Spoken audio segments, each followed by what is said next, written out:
الحمد لله على إحسانه والشكر له على توفيقه وامتنانه، وصلى الله وسلم على خاتم النبيين وإمام المرسلين سيدنا محمد بن عبد الله الأمين وعلى آله الطيبين وأصحابه الغر الميامين. ما اتصلت عين بنظر ووعت أذن بخبر وسلم تسليما كثيرا كثيرا. أما بعد، فأعوذ بالله من الشيطان الرجيم. بسم الله الرحمن الرحيم. ولكن كونوا ربانيين بما كنتم تعلمون الكتاب وبما كنتم تدرسون. صدق اللہ العظیم. عزیز طلباء، یہ میرے لیے بڑی سعادت کی بات ہے کہ اللہ رب العالمین نے مجھے یہ توفیق دی اور یہ نعمت دی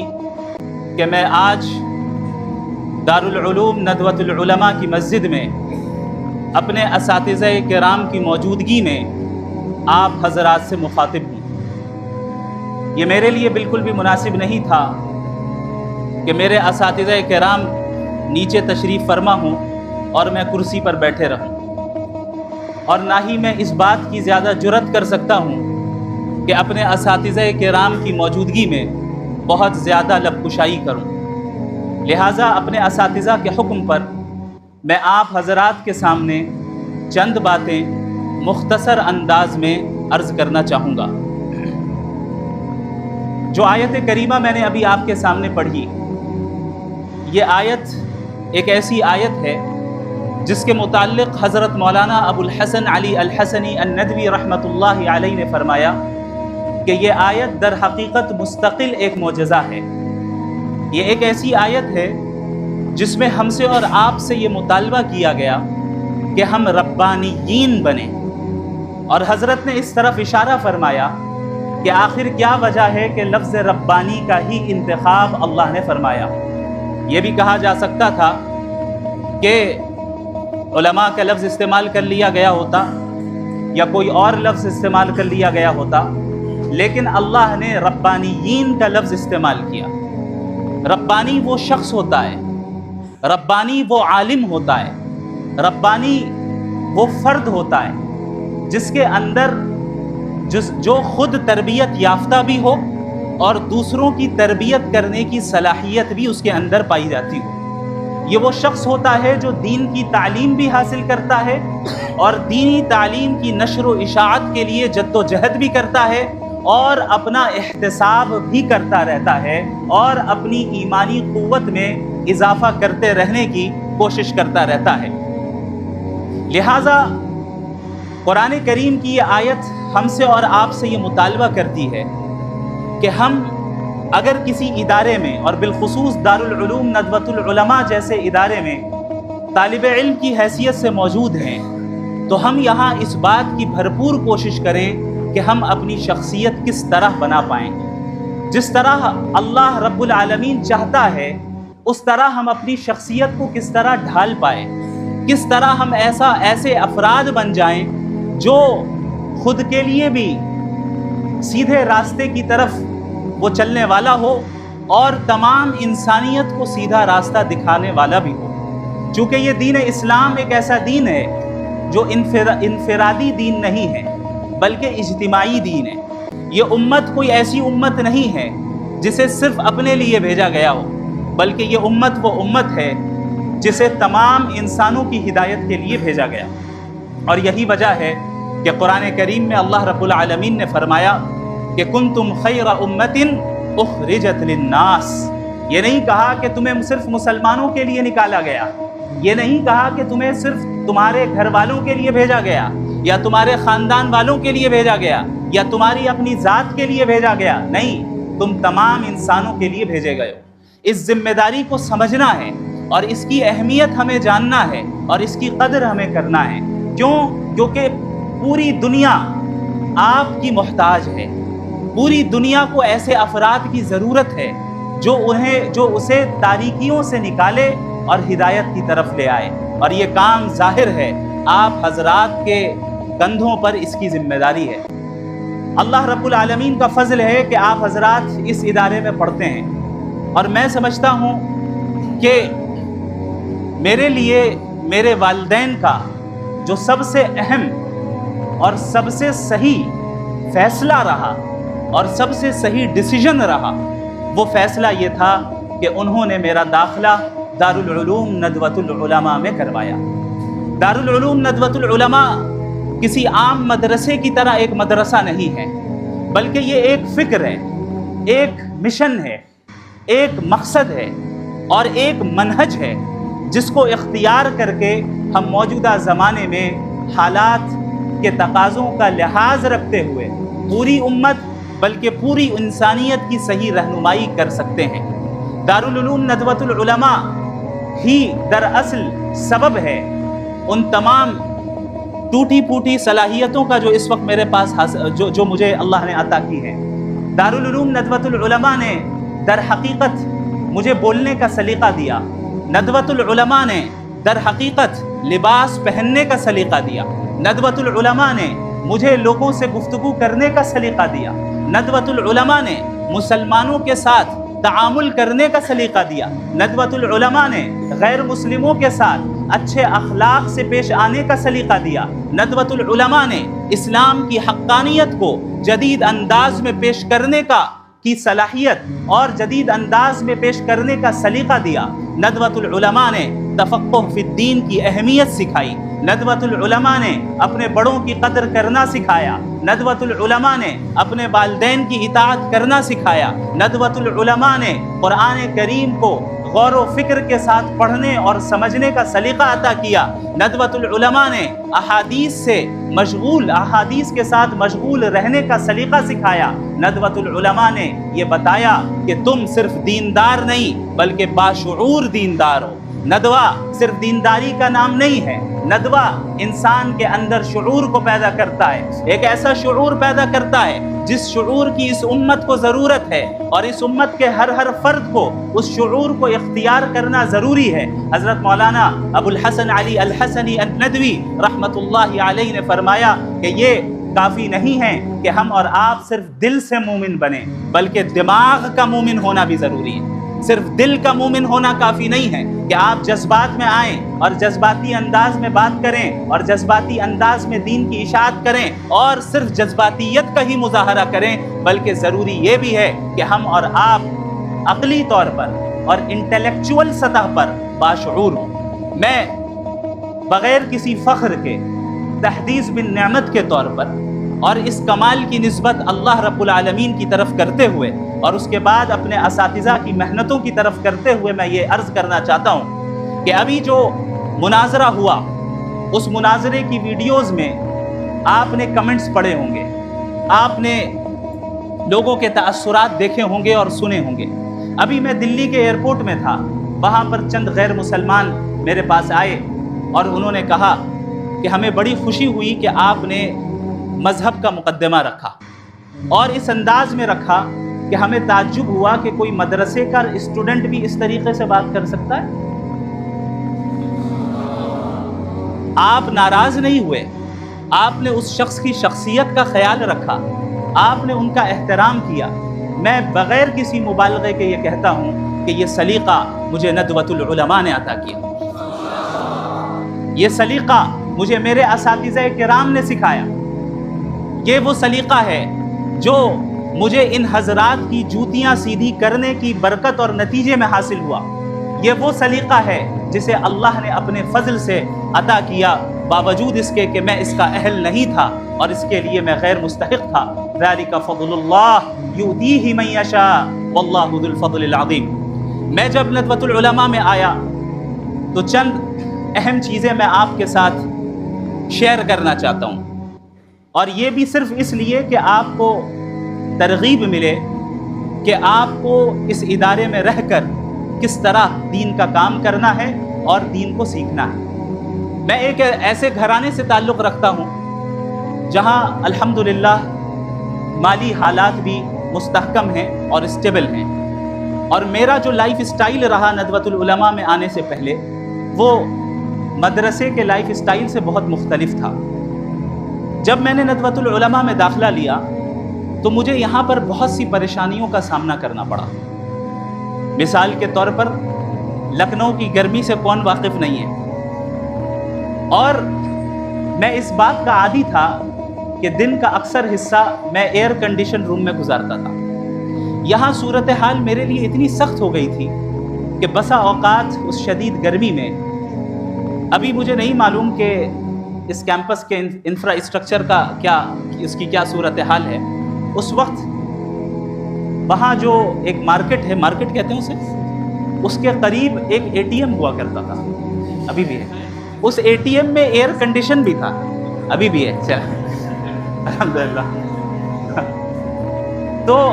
جب مجھے شدید گرمی لگتی اور برداشت کے باہر یہ گرمی ہو جایا کرتی، میں 5 منٹ کے لیے اے ٹی ایم میں چلا جایا کرتا تھا کہ کم از کم کچھ سردی مل جائے۔ اور یہ میرے لیے اس کا تحمل بہت مشکل تھا۔ میں جب یہاں پر موجود تھا، یہاں کا کھانا مجھے سوٹ نہیں کرتا تھا، میں کینٹین سے خریدتا، کبھی باہر سے منگاتا، کوئی کھانا مجھے سوٹ نہیں کرتا۔ پھر ایسی صورتحال آئی کہ ہمارے ذاکر کینٹین میں اور ایک اور جو کینٹین ہے وہاں پر صرف بن اور آملیٹ کھاتا تھا میں، بریک فاسٹ میں بھی، ناشتے میں بھی، لنچ میں بھی اور ڈنر میں بھی۔ اور چونکہ گھر میں عادی تھا کہ ایسا پانی پیوں جو فلٹرڈ ہو، تو اس ناحیے سے بھی بڑی دشواریوں کا سامنا کرنا پڑا۔ بسا اوقات ایسا وقت بھی آیا کہ میں مجبوراً صرف گلے کی خشکی کو، یعنی گلے کو تر کرنے کے لیے چند قطرے صرف ڈال دیا کرتا تھا کہ کم از کم گلا تر ہو جائے، لیکن میں اسے پی بھی نہیں پا رہا ہوں۔ یہ بتانے کا مقصد یہ ہے کہ یہ مرحلہ میرے لیے آسان نہیں تھا اور بہت مشکل تھا، یہاں تک کہ میں آپ کہہ سکتے ہیں کہ شیطانی وسوسوں میں مبتلا ہو کر اس نتیجے تک پہنچ چکا تھا کہ شاید اب میں اپنی تعلیم کو جاری نہ رکھ پاؤں اور واپس چلا جاؤں۔ میں نے اپنے والد محترم سے بات کی اور مجھے یاد ہے کہ اس وقت جب میں نے بتایا کہ میں نہیں رہ پا رہا ہوں، مجھ سے نہیں ہو پائے گا، یہ میری طاقت کے باہر کی چیز ہے، مجھے واپس آنا ہے۔ میرے والد صاحب حفظہ اللہ تعالی بہت زور سے رونے لگ گئے، بہت زور سے، اور میں گھبرا گیا ان کی آواز سن کر۔ اور انہوں نے یہ کہا کہ بیٹا اگر آج پیچھے ہٹ گئے تو آگے نہیں بڑھ پاؤ گے۔ یہ وہ جملہ تھا جو آج تک میرے کانوں میں گونجتا ہے، اور یہ وہ جملہ تھا جس نے مجھے تیار کر دیا کہ اس دین کی خدمت کے لیے اور اس دین کی تعلیم حاصل کرنے کے لیے انشاءاللہ تعالی اب میں آخری حد تک جاؤں گا۔ اس کے بعد اللہ رب العالمین جزائے خیر دے میرے تمام اساتذہ کرام کو جو اس ادارے میں موجود ہیں، بعض اس دنیا سے رخصت ہو گئے، اللہ ان کی قبروں کو منور فرمائے، اور جو موجود ہیں اللہ ان کی عمر میں صحت اور ایمان کے ساتھ، عافیت کے ساتھ برکت عطا فرمائے۔ ان حضرات نے بالکل اس طرح معاملہ کیا جس طرح گھر میں والد معاملہ کرتا ہے، اتنی شفقت کے ساتھ پیش آتے تھے اور اتنی توجہ دیتے تھے کہ مجھے اس بات کی قدر ہوئی کہ بھئی میں جس ادارے میں رہتا ہوں یہ ادارہ کوئی معمولی ادارہ نہیں ہے، بلکہ یہ ادارہ ایک مقصد کے تحت بنا ہے۔ یہ ادارہ دیواروں کا نام نہیں ہے، یہ ادارہ سرٹیفکیٹ کا نام نہیں ہے، یہ ادارہ چند رسمی چیزوں کا نام نہیں ہے، بلکہ یہ ایک مقصد ہے، اور اس مقصد کو حاصل کرنے کے لیے ہمارے اساتذہ کرام دن رات جد و جہد کرتے ہیں بغیر کسی دنیاوی غرض کے۔ یہ کوئی معمولی خدمت نہیں ہے۔ اس کا اندازہ صحیح معنی میں اس وقت ہوگا جب آپ لوگوں کو دنیا کا ایکسپوجر ملے گا، جب آپ اس ادارے سے فارغ ہو کر جائیں گے اور الگ الگ لوگوں سے ملاقات کریں گے، آپ یہ دیکھیں گے کہ ہر جگہ، ہر میدان میں صرف اس بات کی کوشش ہے کہ ہم کمرشیل انداز کیسے نافذ کریں، ہمیں کمرشیل بننا ہے۔ کوئی 1 منٹ بغیر پیسے کے دینے کے لیے تیار نہیں ہے۔ ہمارے اساتذہ کرام جو اس ادارے میں دن رات محنت کرتے ہیں اور ایسی صلاحیتوں کے ساتھ ہیں جو صلاحیتیں عموماً ان کمرشیل انڈسٹریز کے لوگوں کو حاصل نہیں ہیں، اس کے باوجود ہمیں وہ وقت دیتے ہیں، اس کے باوجود ہماری وہ فکر کرتے ہیں، ہماری رہنمائی کرتے ہیں۔ یاد رکھیں اس سے بڑی نعمت اس وقت آپ لوگوں کو کوئی اور بڑی نعمت، اس سے بڑی نعمت آپ کو حاصل نہیں ہو سکتی۔ ضروری یہ ہے کہ ہم اس نعمت کی قدر کر لیں۔ اللہ رب العالمین کی یہ سنت ہے، اس کا یہ طریقہ ہے کہ جو شخص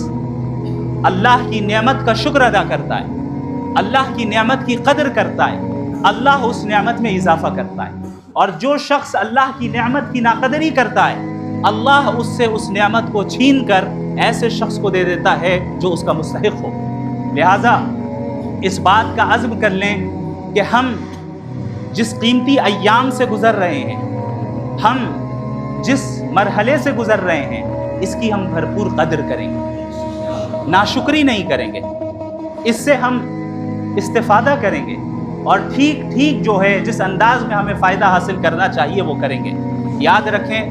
میں پھر بتا دوں، فخر کے طور پر نہیں، صرف تحدیث بالنعمت کے طور پر اور آپ حضرات کی ترغیب کے لیے یہ بات بتا رہا ہوں کہ میں نے اپنے طالب علمی کے زمانے میں، ابھی بھی طالب علمی ہوں، یعنی دارالعلوم ندوۃ العلماء میں جو طالب علمی کے ایام گزرے، میں نے ایک چیز کا بڑا اہتمام کیا، وہ یہ تھا کہ اپنے بڑے اور اپنے اساتذہ کی اطاعت، ندوے کے انتظامیہ کی اطاعت، ندوے کے بنائے ہوئے اصولوں کی اطاعت، میں نے اس کی بھرپور کوشش کی، یہاں تک کہ الحمدللہ کئی مہینے گزر جاتے تھے، کسی ایک گھنٹے میں بھی غیر حاضری میں نہیں کرتا تھا، اور صرف اس نیت سے کہ کہیں ایسا نہ ہو کہ ایک گھنٹہ بھی اگر چھوٹ جائے تو اس کی برکت ختم نہ ہو۔ اور یقین جانیے، امتحان کے ایام میں جس طرح آپ حضرات بہت پریشان ہو جاتے ہیں، پھر اگر آپ نے پابندی کی، حاضری کی، اور کلاسز میں پابندی سے آپ حاضر رہے، تو آپ کے لیے امتحان کا مرحلہ بڑا آسان ہو جاتا ہے۔ اس بات کی ہم نے پابندی کی کہ میرے اساتذہ کرام، میرے مشائخ مجھ سے جو کہتے میں وہ کرتا۔ اگر مجھ سے کہا جاتا کہ آپ کو مغرب کے بعد دارالمطالعہ میں بیٹھنا ہے تو میں بیٹھتا تھا، میں ناغہ نہیں کرتا تھا، الا یہ کہ کوئی شدید عذر ہو۔ مجھ سے کہا جاتا کہ آپ کو ندوے کے باہر نہیں جانا ہے تو میں نہیں جاتا تھا، جبکہ میں دیکھتا تھا بہت سے افراد ایسے تھے جو نہیں سنتے تھے،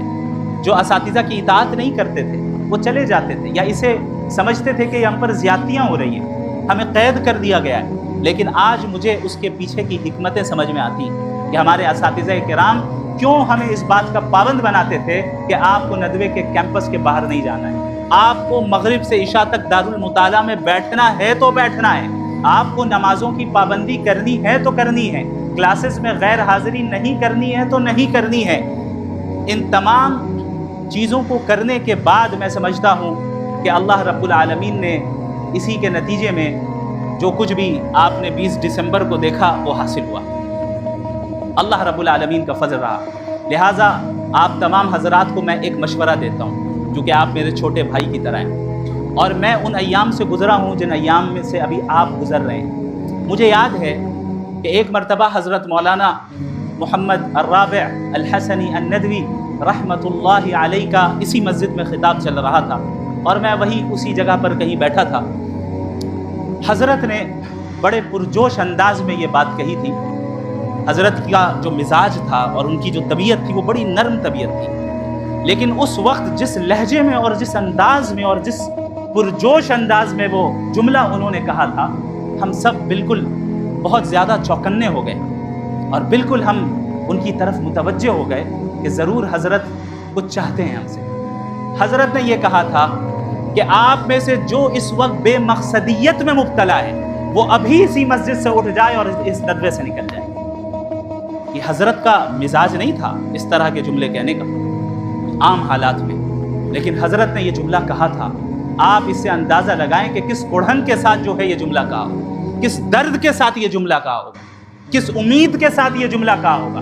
کہ آپ اگر اس ادارے میں ہیں اور ندوۃ العلماء آپ کی ہر اعتبار سے خدمت کر رہا ہے تو وہ آپ سے کچھ چاہتا ہے، اور وہ اپنے لیے نہیں چاہتا۔ ادارے کے اساتذہ اپنے ذاتی مفاد آپ سے کچھ نہیں چاہتے، وہ یہ چاہتے ہیں کہ آپ بن جائیں اور ایسی شخصیات بن جائیں جو پوری دنیا کی قیادت آپ کے ہاتھ میں، جن کے ہاتھوں میں پوری دنیا کی قیادت۔ تو لہٰذا سب سے پہلی چیز یہ ہے کہ بے مقصدیت کی وبا سے باہر نکل آئیں۔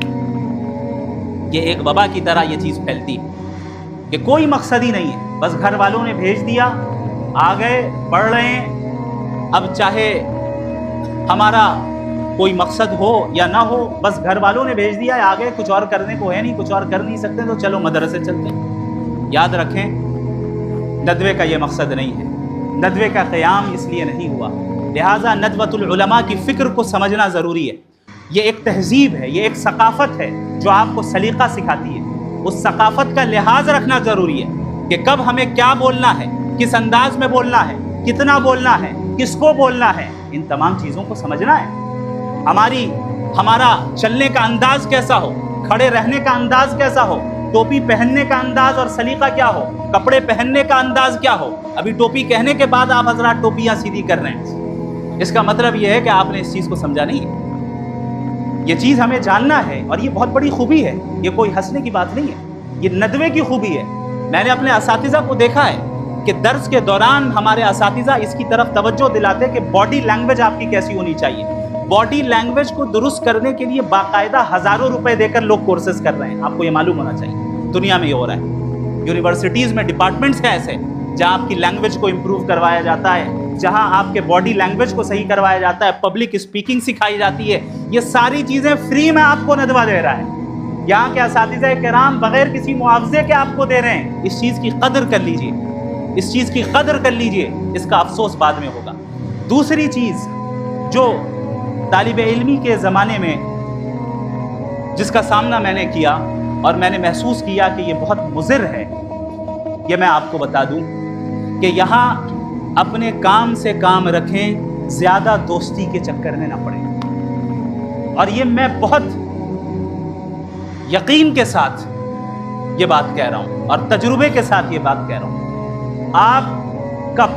کی پوری توجہ آپ کی تعلیم کی طرف ہونی چاہیے۔ دوستی، تعلقات، یہ ساری چیزیں ثانوی درجے کی چیز ہے، سیکنڈری درجے کی چیز ہے۔ اگر دوستی، تعلقات آپ کی تعلیم کو متاثر کر رہے ہیں تو یاد رکھیں اب آپ غلط ٹریک پر آ گئے۔ اس چیز کا آپ کو لحاظ رکھنا ہے کہ سارے تعلقات اور ساری دوستی ایک حد تک ہونی چاہیے، اس حد کے آگے نہیں بڑھنے پائے تاکہ ہماری تعلیم ہرگز بھی متاثر نہ ہو۔ تیسری چیز، ندوۃ العلماء اور اپنے ادارے کے انتظامیہ کا ساتھ دینا، یہ بہت اہم کام ہے۔ آج ہمارا مزاج اتنا آزاد ہوتا جا رہا ہے کہ ہم اس چیز کی اہمیت کو سمجھتے نہیں کہ ادارے کے ذمہ داروں کے اصولوں کی پابندی اور ان کی طرف سے متعین کردہ قوانین کی پابندی کی بھی کوئی ضرورت ہے، ہم سمجھتے ہی نہیں۔ بسا اوقات اپنے زمانے میں ایسا بھی دیکھا کہ بعض طلباء خواہ مخواہ انتظامیہ کے ساتھ تصادم کرنے میں مبتلا ہو جاتے ہیں، اور یاد رکھیں پھر پورے سفر کی برکت ختم ہو جاتی ہے، پورے سفر کی برکت ختم ہو جاتی ہے۔ آپ حضرات یہاں پر صرف تعلیم حاصل کرنے آئے ہیں اور تیار ہونے آئے ہیں، ابھی آپ کے ذمے پوری دنیا کی اصلاح کا کام نہیں ہے، آپ کے ذمے ادارے کی اصلاح کا کام نہیں ہے۔ ادارے کی اصلاح کے لیے بڑے موجود ہیں، اساتذہ موجود ہیں، اور جو قوانین وہ سیٹ کرتے ہیں وہ آپ کے فائدے کے لیے کرتے ہیں، اگرچہ وہ فائدہ آپ کو نہ سمجھ میں آئے۔ یہی مثال میں نے مناظرے میں دی تھی، یاد ہے؟ انہوں نے کہا کہ بھائی اس کے پیچھے کیا حکمت ہے؟ ہم نے بتایا کہ بھائی آپ مکمل حکمت والے نہیں ہیں، جو مکمل حکمت والی ذات ہے اس کی تمام حکمت آپ کو سمجھ میں آ جائے، یہ ممکن نہیں۔ یہی چیز اس دنیا میں بھی درجہ بدرجہ یہ چیز ہوتی ہے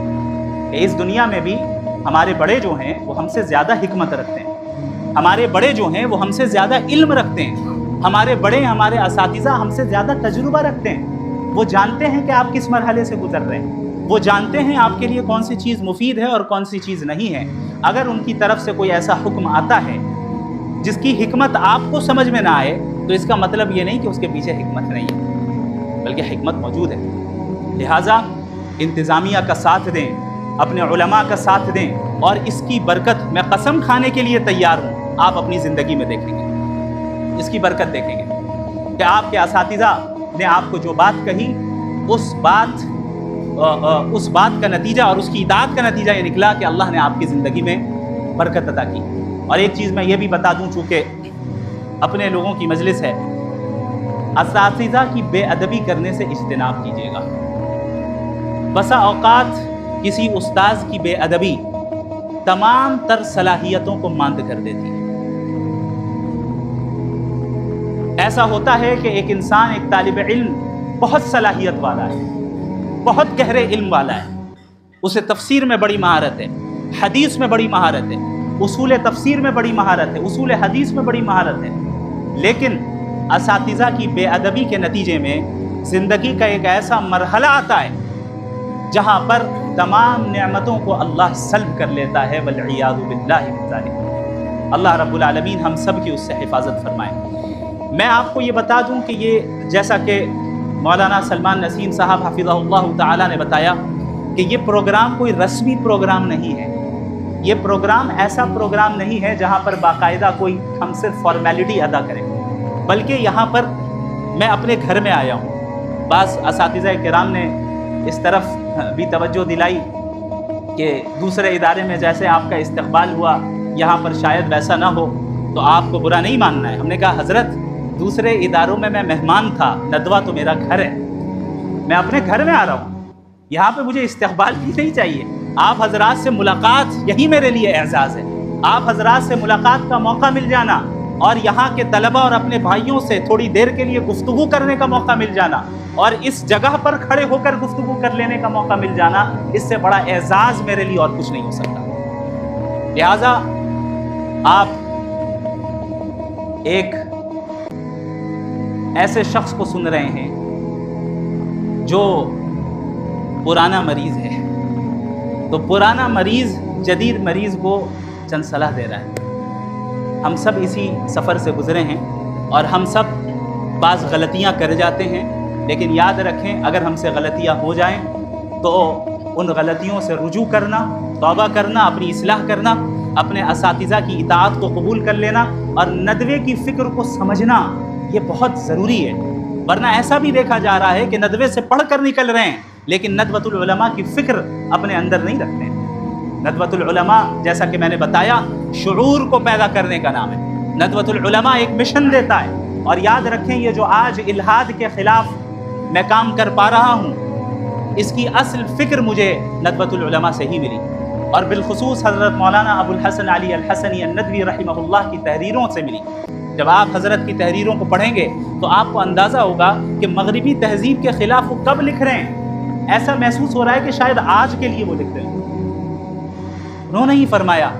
کہ مجھے یقین ہے کہ اگر آج ابو حنیفہ، امام مالک، امام شافعی، احمد بن حنبل رحمہم اللہ اجمعین بھی زندہ ہوتے تو شاید تھوڑی دیر کے لیے فقہ کی تدوین کو بھی روک دیتے اور الحاد جدید اور مغربی تہذیب کے مقابلے میں لگ جاتے۔ حضرت نے یہ فکر دی، حضرت کی تحریروں سے یہ فکر ملی، ندوۃ العلماء سے یہ فکر ملی، پھر اس فکر کو لے کر میں آگے کچھ کام کر پایا اور کر رہا ہوں۔ اللہ رب العالمین سے دعا گو ہوں کہ اللہ مجھ سے بھی اور آپ سب سے دین کا کام لیتا رہے۔ اللہ رب العالمین ہم سب کو دین کا تفقہ عطا فرمائے، دین کی سمجھ عطا فرمائے، دین پر عمل کرنے والا بنا دے، ندوۃ العلماء کی قدر کرنے والا بنا دے، یہاں کے اساتذہ کی قدر کرنے والا بنا دے، ندوۃ العلماء کی انتظامیہ کا ساتھ دینے والا بنا دے، باغیانہ مزاج سے ہم سب کی حفاظت فرما دے اور مطیعانہ مزاج ہم سب کو عطا فرما دے، اور اللہ رب العالمین ہم سب کو قبول فرمائے اس دنیا میں بھی اور آخرت میں بھی۔ میں سمجھتا ہوں کہ ضرورت سے زائد میں نے گفتگو کر لی اپنے اساتذہ کی موجودگی میں، لہٰذا میں معذرت بھی چاہتا ہوں اپنے تمام اساتذہ کرام سے۔ بس جو کچھ آپ حضرات سے سیکھا تھا اسی کا خلاصہ پیش کرنے کی میں نے کوشش کی ہے۔ جو بھی کمی کوتاہی ہوئی ہو آپ حضرات معاف فرمائیں۔ اللہ رب العالمین آپ تمام حضرات کو جزائے خیر عطا فرمائے۔ وآخر دعوانا ان الحمد للہ رب العالمین۔